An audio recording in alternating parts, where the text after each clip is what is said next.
If you're building a life that matters to you, one that needs all of you, then you already know what that costs. It means making decisions without a roadmap. It means being in situations that you haven't been in before, and it means hitting your limits regularly. Not once, not every now and then, regularly. And that's just a part of choosing to live an extraordinary life. In that way, chaos and conditions and even relationships that you can't control will be the norm. So the real question isn't how to avoid chaos or better manage or control volatility. It's how to stay at your best while it's happening. How to think clearly and act well when you're right up against those edges. And that's what I have found most advice gets wrong. Your ability to perform under pressure is not just reduced to mindset, how much you know and your perspective. It's also physical. It lives in the body and in experience. And yes, therefore, the nervous system. So think about a weightlifter. Nobody tells them to believe more in the barbell. They develop the necessary bone density, coordination, muscles, tendons, because the weight that they are lifting is real. So the body that lifts it has to be real too. It's the same for life and leadership. Complex work, high stakes decisions, chaotic conditions, our modern world, that's weight. And you don't carry weight with just having a good attitude and believing in yourself. You carry it with what we call neural architecture. So the pathways that your system develops so that you can hold that much volatility, that much weight, and you can still move and think clearly.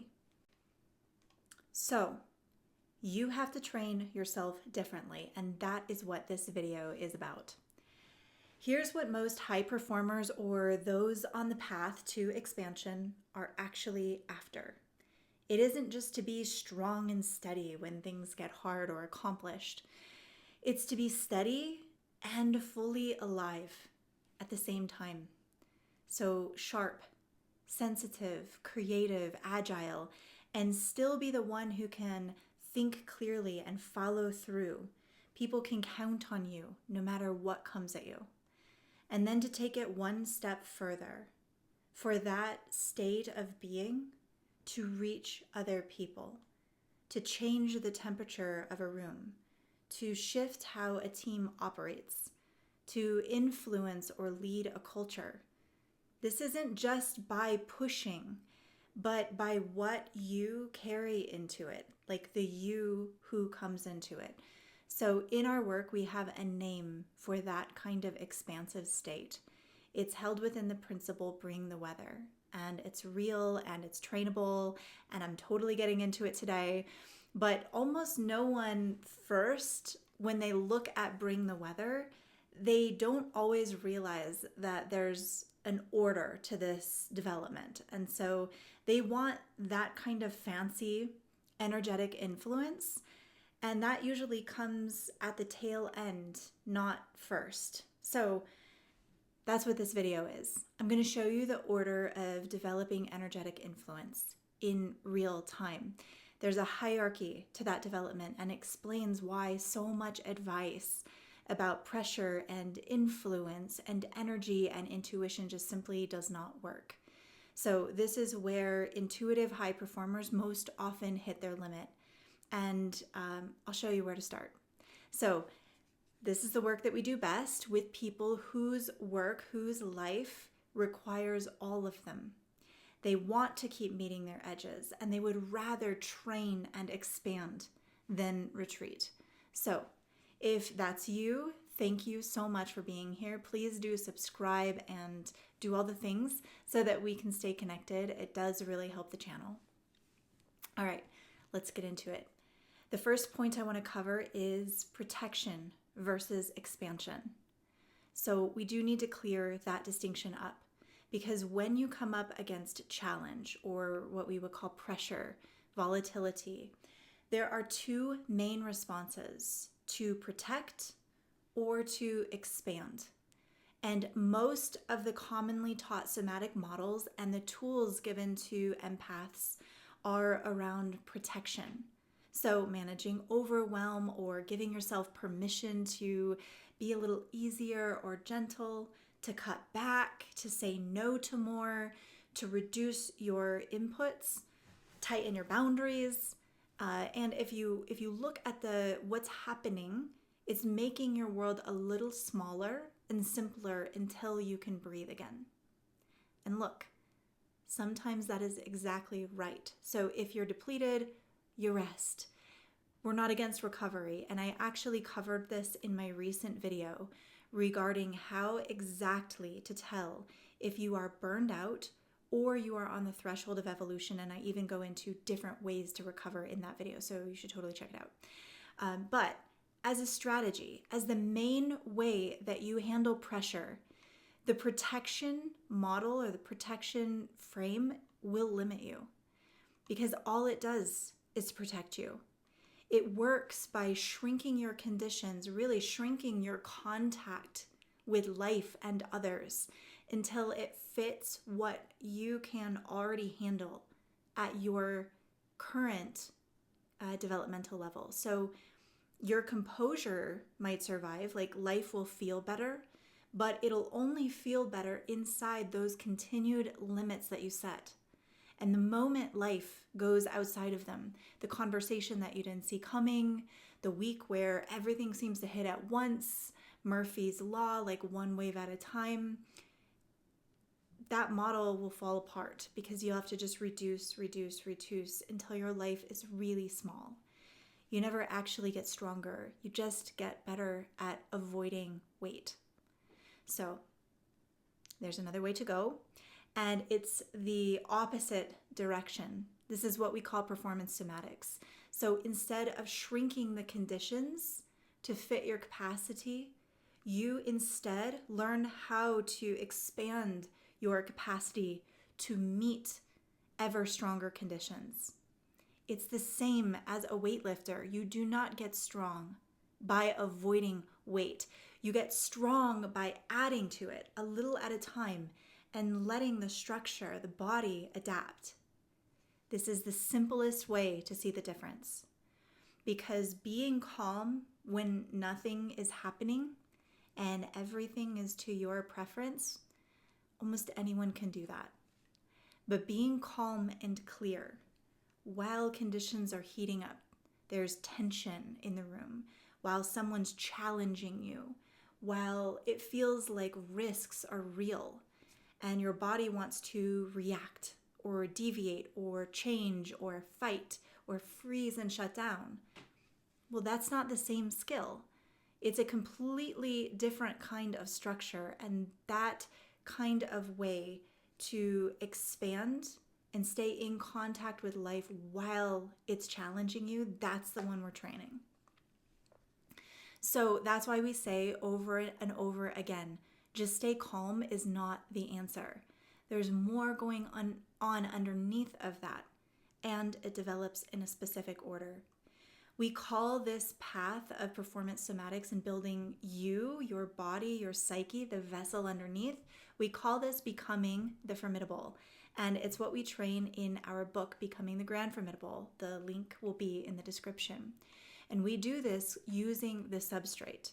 The substrate is a part of our method to develop the body, the psyche, the soma that can express a life under change and challenge. So it's the way that a person operates under pressure, and it comes down to 5 layers of stability. We call them the 5 coherences. I'm not going to teach all 5 today. That's a good portion of the book, and honestly, it's not the point of this particular video on chaos. The point that I want to make is that there is a hierarchy, and every coherence depends or builds on the one before it. So when a lower one gives out, like it cascades and affects everything else above it. And when a foundational one gets stronger, the next coherent layer gets easier as well. So I'm going to put these up on the screen. The 5 coherences are structural, energetic, attentional, identity, and field, in that order. So structural is how your body holds itself up against gravity and load. This is literal, as well as then able to be applied outside of physical application only. But this is your posture, your breath, your alignment. And then we have the energetic coherence, how much activation or voltage you're running, and whether or not you can shift it or alter it on purpose. That's not just calm, right? It's all of the flavors of activation.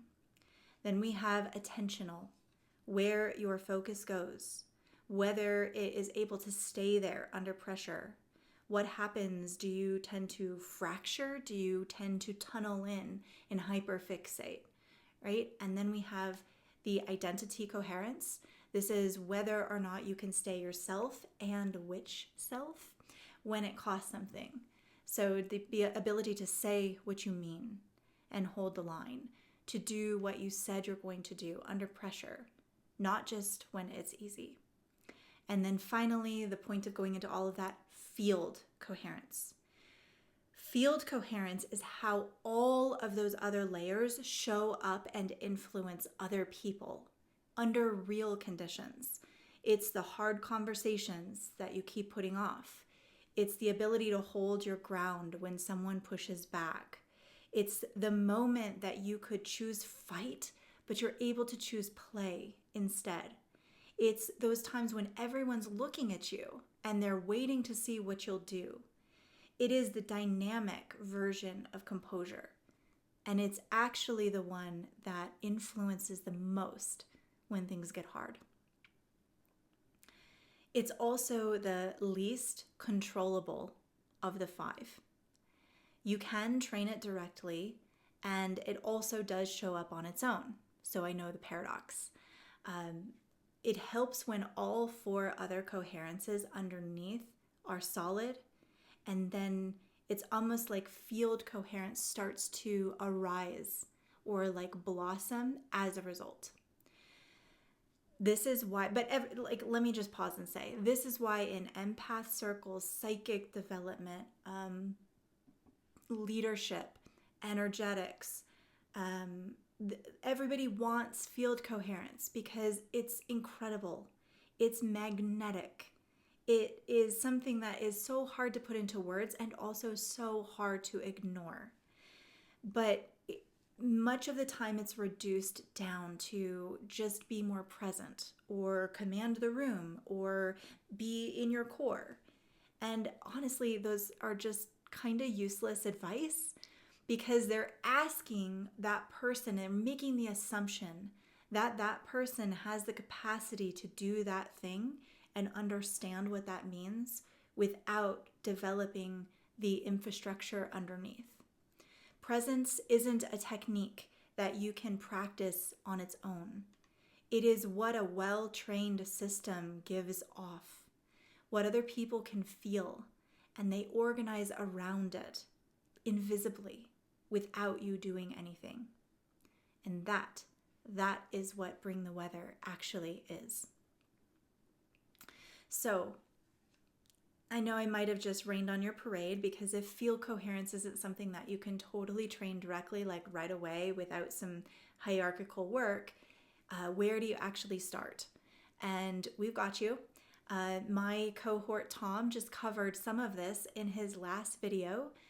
He walks through what we call the regulators, what actually breaks down under pressure, how it shows up in you, how you find your center again and train. And so I'll make sure that that video is linked after this one and you can go and watch that and it'll start to fill in the gaps of how do you actually train this? How do you actually use this? What's the point of it? Where do you begin? And all of that matters because like everything that I just said, no matter which of these 5 layers, what coherence is breaking down, the regulators are where it shows up first. Your structure, your breath, and your eyes, and that's where the coherence also gets rebuilt. So that video is a great how, and then this one is more of the why it matters or how it applies. So watch that one next. Link is going to be in the card after. All right, back to Bring the Weather. We are relational beings. We have powerful mirror neurons. So our default internal state tends to be set by whatever is around us. We feel good when we're praised. We go flat or get irritated when we're ignored. We get agitated when we're misunderstood. And people call that being sensitive or, it's emotions. But really, it just means that the environment and other people are in charge. And we are not currently totally in our creatorship. So Bring the Weather is to reverse that polarity. Instead of adjusting to the temperature of what everybody else is giving you to work with, you set it. And it isn't about pushing your feelings down or affirming that you are something. It's not trying to look composed or even just trying to be the energetic leader. That's an old idea of control, and it breaks the moment that something actually gets hard. So Bring the Weather is actually the opposite. You'll still feel everything. The feeling just moves through you without taking over.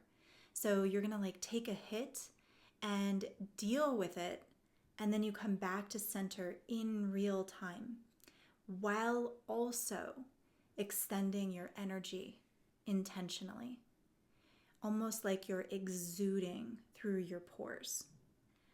That means you can't skip your own work, your own hard stuff behind the scenes to get there. You can't transmit steadiness that you don't actually have. If there is unresolved fear or anger or shame that you have not dealt with, it'll show up, given enough pressure, and it'll take over. So you don't get rid of the storms, you really learn how to handle them and work with them, and move with the energy of being in contact with the conditions. When it's real, you can see that kind of influence in even ordinary situations. You might walk into a tense room or a meeting, and you can feel everyone is sped up and ready to go, and you don't speed up to match it. You can feel that and shift it through your system, and then you're in Bring the Weather when the whole room slows down. You might disagree with somebody without tensing up, and it de-escalates instead of escalates. You might confront somebody with ferocity that nips any future bad behavior in the bud right then and there. You might be comfortable with silence, and then other people around you start to choose their words more intentionally. You might stay steady while everyone else is getting reactive. I kind of covered that. And then decisions like their best decisions, your best decisions, new creative possibilities start appearing all around you. That isn't leadership like the old guard way of getting louder or more intense or saying, I'm the leader, everybody. It's because there's something coherent in your energy underneath. That is the layer we're working at. So, how do you know where you actually need to work? To me, this is where it gets interesting, because what your system, like your personal system, looks like under pressure from the observation of other people, and what is actually happening in your architecture, those can be complete opposites. So let me tell you about somebody that we have worked with before I get into that story. First, something that's true about all of us. This will make a lot more sense. We move towards what we're actually comfortable with, even when it's hard.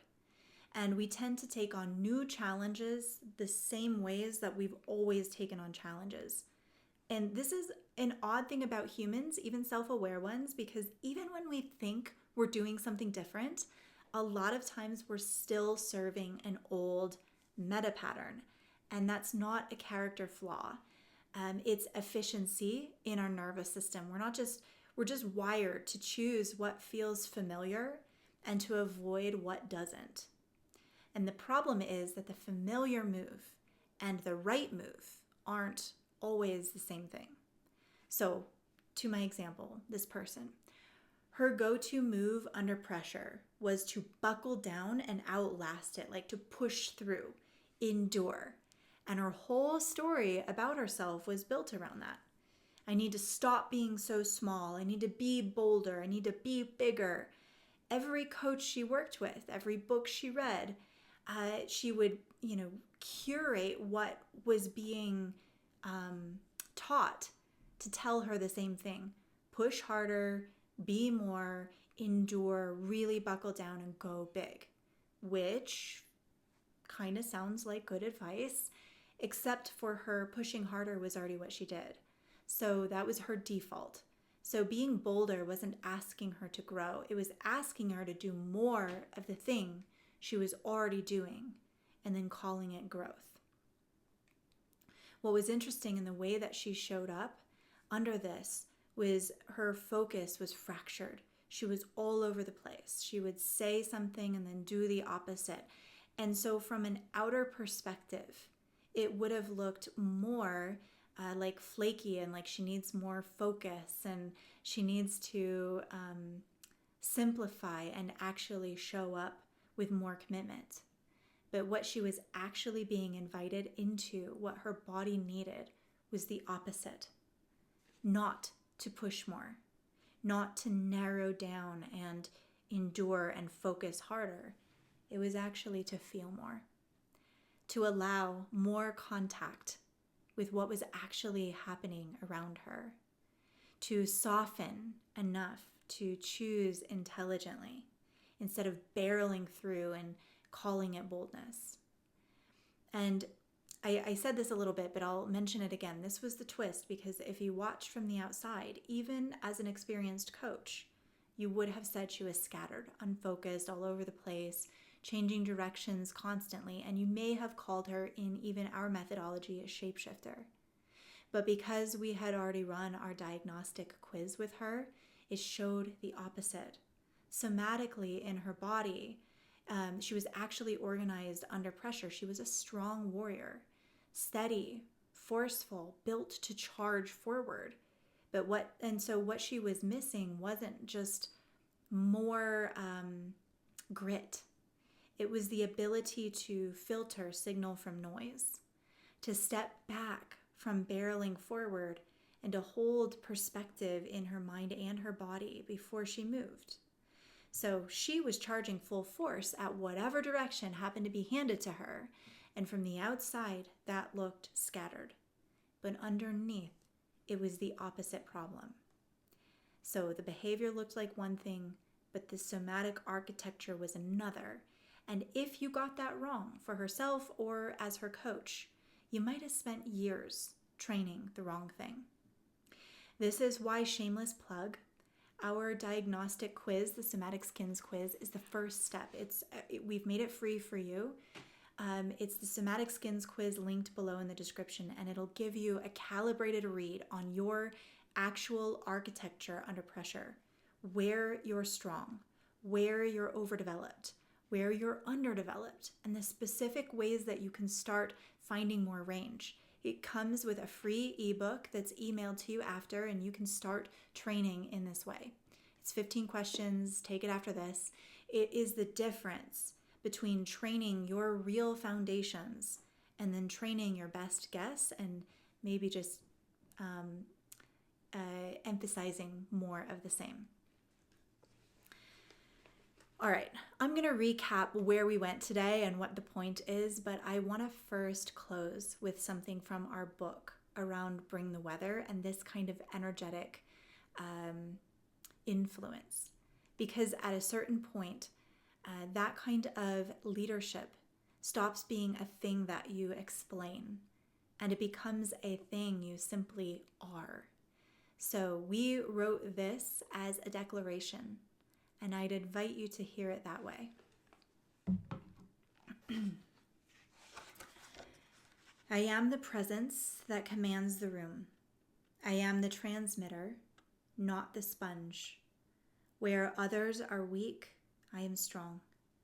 My unseen architecture, strength is tensile, will is resilient.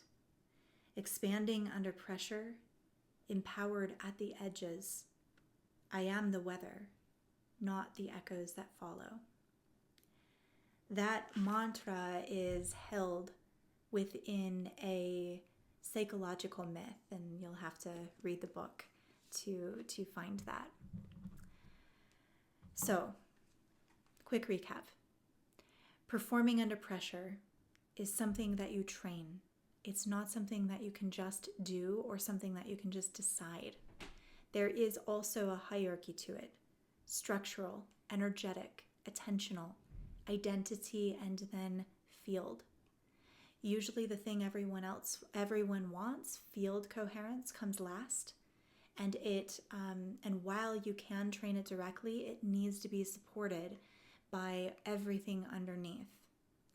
Where you personally hit your limits isn't always what it looks like from the outside, which is why we start in our work with precision, not blind guesswork. All right, so that's what I have for you today. All of this matters if you are hell-bent on creating an extraordinary life. That will require navigating chaos, volatility, and conditions you cannot control, navigating those things well. I hope this video gave you some places to start and then some resources that we have to help you take it further. And then I just want to say thank you for being here, really.